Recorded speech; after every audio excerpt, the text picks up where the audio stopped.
All right, I love it. Welcome back, Idaho Sports Talk. Prater in the ball game, joined now by the GOAT of Boise State basketball and a veteran of the NBA Finals. Guy played in 72 career playoff games. That's almost an entire season of playoff games. The great Chris Childs with us right now. Chris Childs, welcome back to Idaho Sports Talk. How you been? And what are you up to these days, man?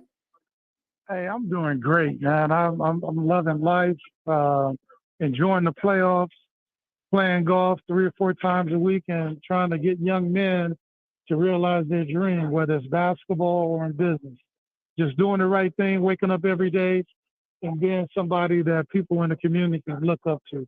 That's beautiful, man. We love hearing that, Chris Childs. And I said you're a veteran of the NBA Finals, the first 8 seed to ever reach the finals in that quirky 50-game lockout season. I never really looked at that team as an 8 seed, but you guys got there. Chris Childs, how are the finals different? Well, the finals is where you make your name. The playoffs is where you make your name as a player. The regular season is so long, nobody really watches it until you get to the playoffs. And seeing the things that Miami is doing, it's kind of a different emotion because we had our history with Miami, but they're doing something special, and they got their hands full dealing with the Joker. If they do it, I think it'll be the biggest upset ever in the NBA. Chris Childs, Boise State basketball legend here on Prater and the ball game. Like you mentioned in the finals, this is where, you make your money. This is where you become a star. And you mentioned the Joker a little bit, and you still watch the game. You watch it a lot. We see you on podcasts. You're still spreading your opinion. We love it. What are your thoughts on Joker? You played with a legendary big in Patrick Ewing. You see what Joker's doing. When you watch Joker and the Nuggets play, Chris Childs, what goes through your head? That he can play in any era because he's very fundamentally sound. He understands the game. He has a high basketball IQ. And, when you play with a big guy, a leader, and he gets everybody involved. If you watch the game from first quarter to the end, a great player will get his teammates involved early because you're going to need them in the fourth quarter in the end. So if you don't pass them the ball and get them comfortable, then you really can't depend on them in the fourth quarter because they have no rhythm. So Joker, I'm watching him, and he's getting everybody involved. I don't care if it's the 8th guy or the 10th guy. He makes the right play every time, and people knock him. And, I'm going to be honest, because he's not athletic. He's not your typical big man. He's come from a different country.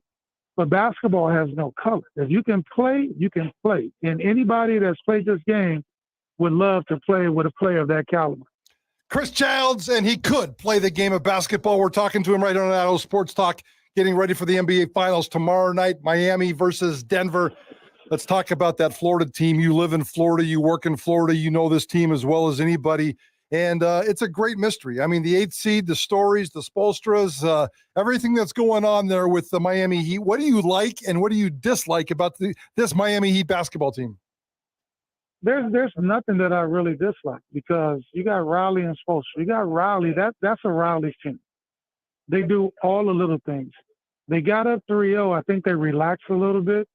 But to go up 3-0 and them tie the game, and then you go to Boston and win Game 7, that says a lot about the franchise and the players that are on that team and the coaches.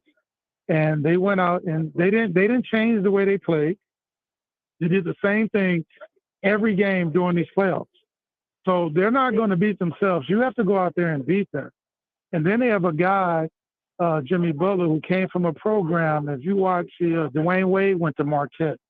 Can't remember the other guy's name that played for Phoenix. Crowder went there. Okay. All these guys that have played for Marquette are fundamentally sound, and they're unselfish. Your stars get you there, but your role players win the game for you because you need them to hit the small shot, hit the little shot, get the loose rebound, get the loose balls, hit the free throws at crunch time. And if you watch the kid that went to Reno that came out in the last 2 games, averaged 23 points, those are role players. Those are the players that you need to win a championship. And I know Denver's favorite, but I will not sleep on Miami because they're well coached. They have high basketball IQ, and they have a coach and a president that has played at the highest level or coached at the highest level. So you can't count them out. I think it's going to be an interesting series. How do you think this series shapes out? You kind of told us how it's going to go. It makes a lot of sense. That's smart analysis. But at the end of the day, who wins this sucker? I don't bet on the games, but if I was a betting man, I'm taking Denver in 6.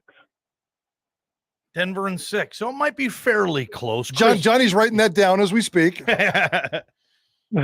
Chris Childs with us, the GOAT of Boise State basketball. And, you had such run-ins with the Heat. You ended their season in 99 in the first round in a 5-game series when that's all the first round was. Then the next year you beat them in 7 games, which I thought, Chris Childs, was the greatest performance you've had in a single game. You dropped 15 points in a game 7 off the bench. You know this. They don't win that game without you that day. You end up losing to the Spurs, unfortunately, in 99 in 5 games, but it was a series a lot closer than that. You lost a couple close ones.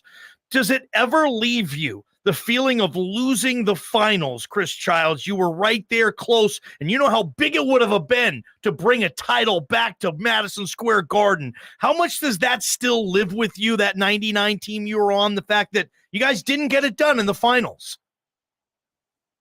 To win a championship, to come from where I came from, come from Bakersfield, play at Boise State, Coach Dye taught me how to be a player, how to run a ball club.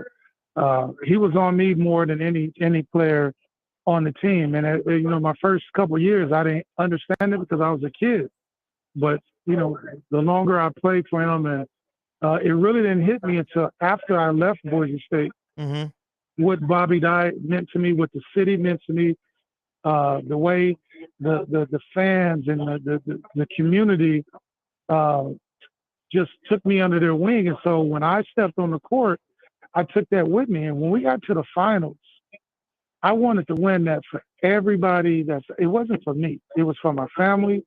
It was from the city I was from. It was from the college in the city that I adore. And we ran into a buzzsaw. I'm not taking anything away from San Antonio, but we were injured. We lost Patrick. Yep.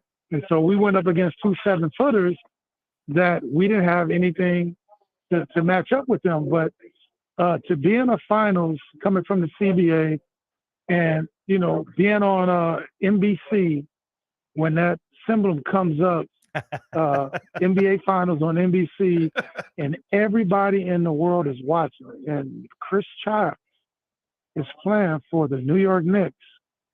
God looked out for me because it could have been anybody else to be in my position, but I'm just glad that the good Lord allowed me to put on that uniform, wear number 1, and I wore it for everybody that supported me, from my hometown to my college, to my friends there that watched me and supported me. And what's funny? I remember, every game, and that crowd got loud.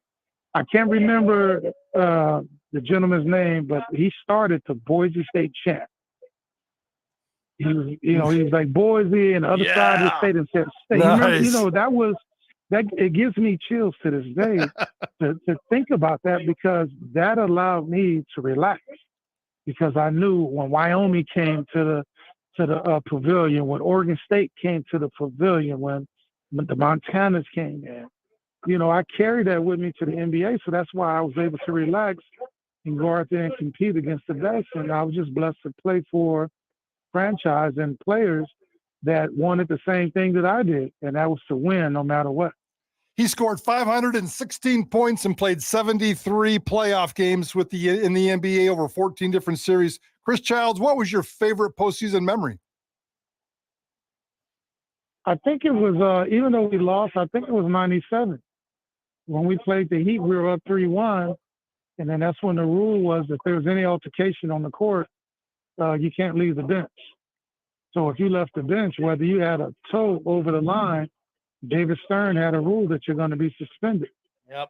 And I tried everything in my power to win Game 6. I think I had 25 points in the first half, but I left it all out there in the first half, and then the second half we just didn't have enough. And so that's a memory that's going to stick with me because that year, I knew we had the best team because we swept the Bulls through the regular season.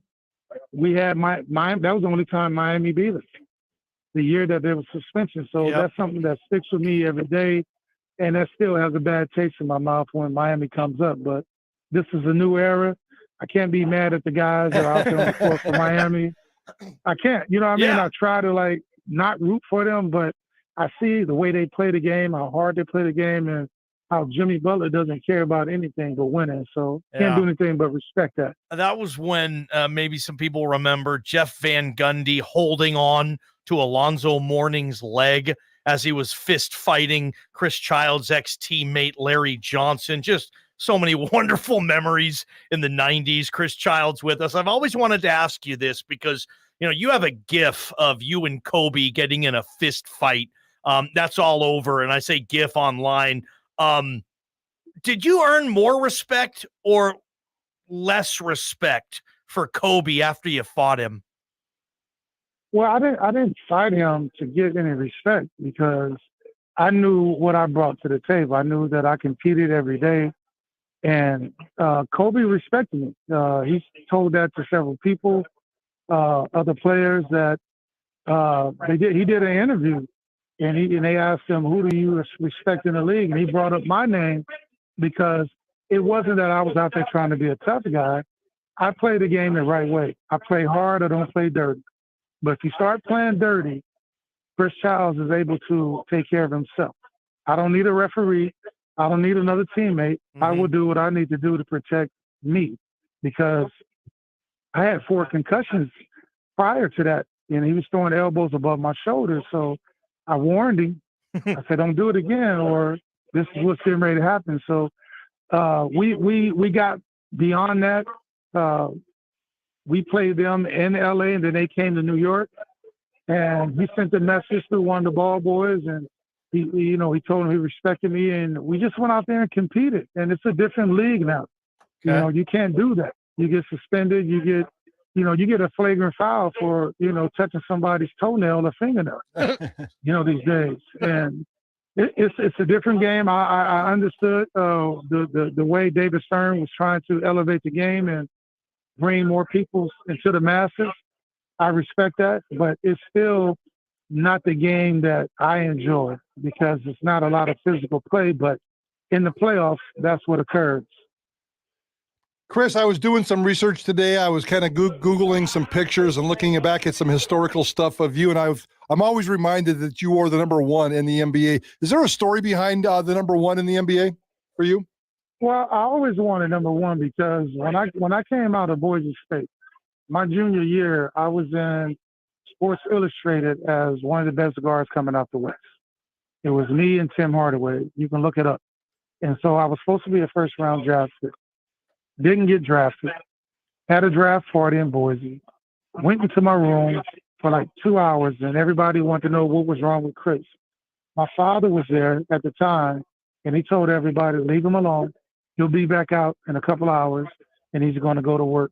And that's just exactly what I did. But I carried that disappointment, and everybody that got drafted before me in the first round, I wore a shirt underneath my practice jersey, and I wore it every day until I got drafted into the NBA. I wish I still had it. I gave it to my son. Yep. And I don't know if my ex-wife Carla washed it or did whatever with it, but it's no longer there in circulation. But that's the reason why I wore the number 1. I had not heard that story. That's a beautiful story. We spent a lot of time together early on in your career. I even spent some time with you and your family back in the day at your residence. And yep. I remember doing that big Christmas package when you came back. You gave yourself to your kids for Christmas. This was after, all the troubles, and you found yourself sleeping in gutters. And the next thing you know, you're a freaking NBA star. So, Chris, I've always loved covering you. I've always loved your career, and you've always been good to us, man. That's a beautiful story. I love that story.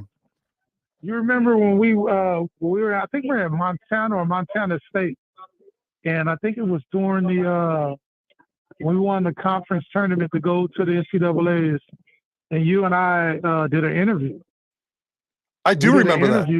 We did an interview, and you asked me a question. It was when we found out we were playing Michigan, and you asked me, do you think you guys have a chance to win? And I looked at you like you had 4 heads. I said, are you kidding me? Of course we have a chance. And we only lost that game because Brian King, who saved us during that first round in the second half, I think Brian had like 12 or 14 points, and he missed a three-pointer. When we lost to Michigan in the first round of the NCAA tournament. So I've always appreciated your candor. You were honest, and you allowed me to be me in interviews. And anytime I have an opportunity to talk to you guys, I don't hesitate. I love it. That's Chris Childs, the GOAT of Boise State basketball. I'll leave you with this, Chris Childs. We had Bobby Dye on our program in studio last year when he was inducted finally into the Boise State Athletics Hall of Fame. And we asked him about you, and he basically started crying when he was talking about you, Chris Childs. And there's that clip you said on this show, famously, you said, kind of in jest, but I hated Bobby Dye. It took me a while to realize how much I loved him.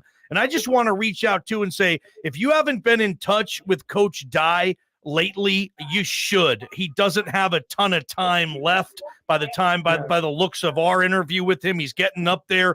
And like I said, Chris, you mentioned your name to Bobby Dye and he starts crying, man. That truly was a special relationship. I hope you reach out to him. Yeah, I love that man. I didn't like him my first 2 years because he pushed me and I didn't understand it. But I remember my father telling me, my father ended up going to prison for 3 years for helping out the minorities in my city and not reporting it to the city and the government because they were illegal coming to the country, and he had to do 3 years in prison. Wow. I remember my dad telling me, because I wanted to leave. I was going to go to Oregon State. I was getting ready to transfer. My father told me, if you quit now, you'll quit the rest of your life. That coach cares for you. If he didn't care for you, he wouldn't talk to you, or he wouldn't get on you. And Coach Dye taught me how to be a man. He allowed me to be the player that I was. And I'm getting choked up because I'm at the golf course at the clubhouse, and I don't want to start breaking down crying. But that man means so much to me, and I'm going to reach out. And I know he doesn't have a lot of time. His wife, Cindy, everybody. But Coach Dye is very special to me because if it wasn't for him, I wouldn't have made it to the NBA. Because he switched me from the 2 guard. Because I was a 2 guard on that team. I was a point guard, and then when Doug Usatello came, I went to the 2 guard spot. Mm-hmm. And then Mike Peterson came, and I went to the 2 guard spot. But Coach was allowing me to become the player that I became in NBA because I was able to play the 1 and the 2. So I can go out and guard Allen Iverson. And then the next game I can guard Michael or Scottie Pippen. Yeah. God. A hell of a career. You know what I mean? Hell of a career. So I can go 100% of my career is credited to my coach, Bobby Dye. Nice. We got to get you to a Boise State hoops game next year and have you center court halftime so everybody can stand up and give you one last standing ovation like you deserve. Chris Childs, maybe we can talk later on this summer of some basketball or life. We always appreciate you coming on Idaho Sports Talk. Thank you so much for your time. Absolutely, guys. I appreciate you guys. I enjoy what you're doing. Anytime you need me to come on, and if we make that happen at a Boise State game, I have to have court. I have to have a megaphone, a bullhorn, and I have to be in the stands with the fans so I can start to chant Boise State. Nice. We need to make that happen. Chris Childs, appreciate you, man. Yeah. You're the best. Hey, thank you, guys. Love. All right. Good stuff with Chris Childs. Share your thoughts. That's why you listen to Idaho Sports Talk, 208-424-9300. Let's hop on some soapboxes, JP. Prater in the ball game. This is Idaho Sports Talk with Prater in the Ballgame.